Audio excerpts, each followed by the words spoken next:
For 250 years, there was a Japanese secret hiding deep in the state archives of Venice, Italy. A secret not a single person in Japan knew about. A secret contained in these two letters. They were found in 1873 during the Iwakura Embassy, a Japanese diplomatic mission that traveled through the US and Europe to study the West's political and economic systems. You see, Japan had only recently emerged from centuries of self-imposed isolation. Now it wanted to modernize, so it sent off a delegation to learn how the rest of the world was doing that. 2 years into that mission, they arrived in Venice and found something they didn't expect. At 9:30, we boarded a boat and went to the library at the city archives. The library contains 2 letters sent by Otomo of our country. They were both written in Latin on Western paper, and at the end they bore handwritten signatures written in pen. Ambassador Iwakura bade me make copies of them, and they are appended below. Okay, what is so important about these letters? Well,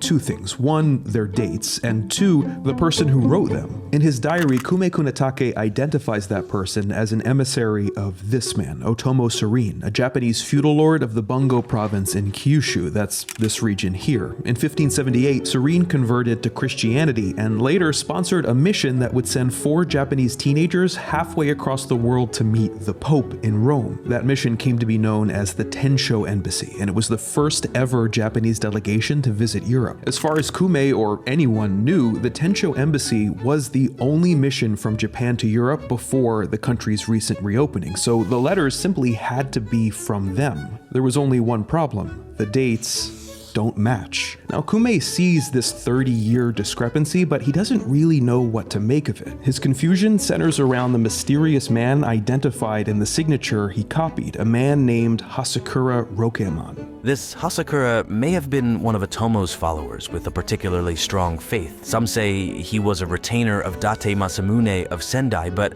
there seems to be some doubt as to whether Date was even in contact with the West. I record merely what we've heard and leave the matter to the consideration of historians. You can't blame Kume for not solving this mystery. In 1873, there was likely no one on planet Earth who knew why Hasakura Rokeamon was in Venice in 1615. To understand why that is, you have to understand what was happening in Japan in the early 1600s. Now, there are 3 periods of Japanese history relevant to this story: the Sengoku period, the Edo period, and the Meiji era. Now, I'll try to keep this brief. The Sengoku period from 1467 to 1603 was a time of almost constant civil war between regional Japanese lords vying for dominance. In 1600, one of those lords, Tokugawa Ieyasu, finally achieved that dominance at the famous Battle of Sekigahara, and 3 years later, he united the country and established the Tokugawa shogunate, which ruled Japan in a time of relative peace for over 250 years. That's the Edo period. Finally, in 1868, the shogunate was overthrown in the name of the Emperor Meiji, launching Japan into a period of rapid modernization, and that period is called the Meiji era.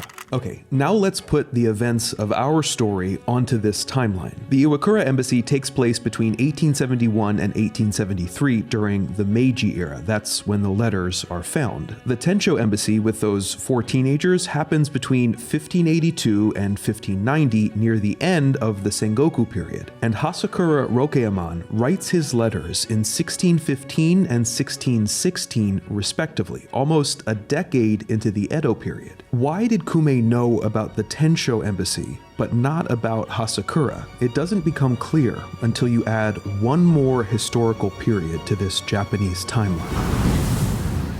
In 1549, Christianity arrived in Japan with the coming of Francis Xavier, a Spanish priest and co-founder of the Jesuit order. Of course, the Portuguese had already been in the country for 6 years by then, and no doubt they were Christian, but Xavier was the first major missionary to arrive in Japan. He inaugurated what is sometimes called Japan's Christian century, though in reality it wasn't quite as long as that. Since Japan in the Sengoku period, with all those warring states, lacked a central authority, Christian missionaries like Xavier were able to make inroads in a number of regions, primarily southern ones, with even a handful of regional lords converting to this new faith, lords like Otomo Serene, the sponsor of the Tenshō Embassy. Some of those conversions were genuine, while others, well, they were opportunistic. A number of Japanese lords welcomed or at least tolerated the missionaries as a way to secure good trading relationships with Europe, particularly the Portuguese. As is often the case, the spiritual was entwined with the economic, and both the Jesuits Jesuits and the Japanese used that fact to their advantage. A perfect example of that is the Tenshō embassy. For the Jesuits, parading baptized Japanese teenagers through the streets of Rome showed that the mission in Japan was a fruitful one, worthy of more resources. For Serene and the Japanese lords who sponsored it, the embassy strengthened trade ties, promising more wealth and weapons. It was a good deal while it lasted. I said before that Tokugawa Ieyasu unified the country, but he was really the last of three great unifiers. The first of these, Oda Nobunaga, was generally welcoming to the missionaries, but the second, Toyotomi Hideyoshi, came to distrust them and viewed the impact of their work as destabilizing to the social fabric. In 1587, he issued an edict to expel all missionaries. It wasn't rigorously enforced, but it was a harbinger of things to come. In 1596, a Spanish galleon shipwrecked on the coast of Kochi, and its pilot intimated to Japanese officials that Christian missionaries were a vanguard for a future military conquest. Whether this was true or not, it was the wrong thing to say. In response, Hideyoshi ordered 26 Catholics to be crucified on a hill in Nagasaki. Almost all of those 26 were in fact not Jesuit, but Franciscan. In the 1890s, this rival Catholic order launched their own mission in Japan, and they were less discreet than the Jesuits, more openly evangelical, which was a dangerous thing to be in Hideyoshi's later years. Luckily for all the missionaries, Tokugawa Ieyasu, the third and final great unifier, was more tolerant of Christianity than his predecessor,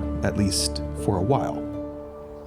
It was during this period of tolerance in 1602 that a certain Franciscan friar arrived in Japan. His name was Luis Sotelo, and he is the first main character of our story. In her great book on this subject, A Japanese Mission to 17th Century Rome, Kathryn M. Lucchese draws a fascinating portrait of Sotelo. Born to a prominent family in Sevilla, he studied philosophy and theology at the University of Salamanca before becoming a Franciscan priest with a passion for missionary work. He was first sent to Manila, but longed to go to Japan, so much so that he taught himself the language while still in the Philippines, and even translated the catechism into Japanese. Despite repeated warnings of danger and persecution, Sotelo finally made it to Japan in 1602, and in short order erected 4 convents in 4 cities. He opened hospitals for the sick and leper colonies, and made the acquaintance of powerful people, including the new shogun Tokugawa Ieyasu. But it was a chance meeting with another Japanese lord that would change Sotelo's life forever. In 1611, Date Masamune, remember that name from Kume's diary? Date was in Edo looking for a place to treat his sick European concubine, and he found Luis Sotelo's hospital. After healing the concubine, Date and Sotelo hit it off. Not long after, Sotelo traveled to Date's domain in Oshu and preached the gospel to this powerful Japanese lord.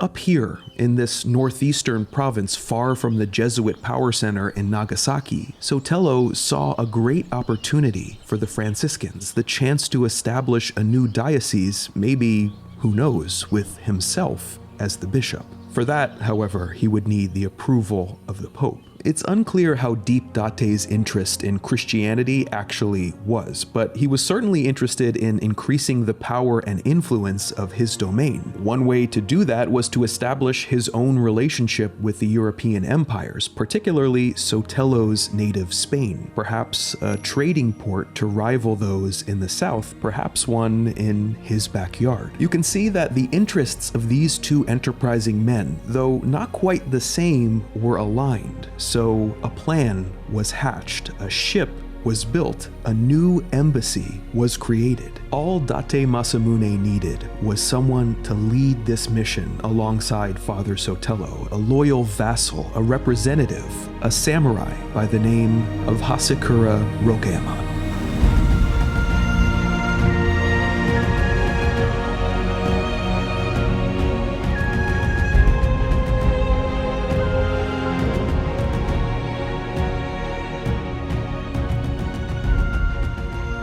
Hey everybody, thank you so much for watching. This episode was brought to you by Squarespace, the all-in-one website platform for entrepreneurs to stand out and succeed online. To get started, you can use Blueprint AI, Squarespace's AI-enhanced website builder, to get a fully customized site in just a few steps. Or choose from their library of professionally designed templates that are sleek and engaging. Every website you make will be optimized for SEO, so you'll show up more often in search results. And you can do so much within Squarespace, like creating members-only content, videos, blogs, courses, creative work that you can monetize via one-time payments or subscriptions. The bottom line is that Squarespace is going to make a home for your products or your work that looks and feels professional, something that will impress your customers and fans. Head over to squarespace.com for a free trial, and when you're ready to launch, go to squarespace.com/nerdwriter for 10% off your first purchase. Thanks guys, I'll see you next time.